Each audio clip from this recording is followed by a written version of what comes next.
শারদীয় দুর্গাপূজা উপলক্ষে 2 দিনব্যাপী 21-এর বিশেষ আয়োজন।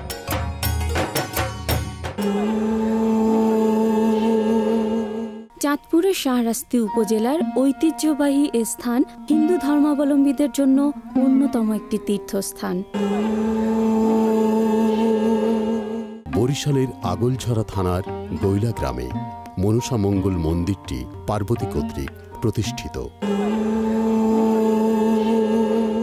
প্রাচীন স্থাপত্য শিল্পের একটি চিত্তাকর্ষক নিদর্শন পাবনা শহরের প্রাণকেন্দ্র দক্ষিণ রাঘবপুরের পূর্ব দক্ষিণে রাধা গোবিন্দ মন্দির বা জোর বাংলা মন্দির।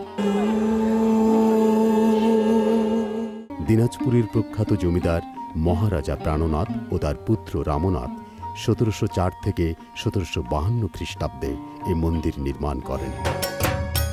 বিশেষ প্রামাণ্য অনুষ্ঠান দেখবেন বুধবার সন্ধ্যা 6:30।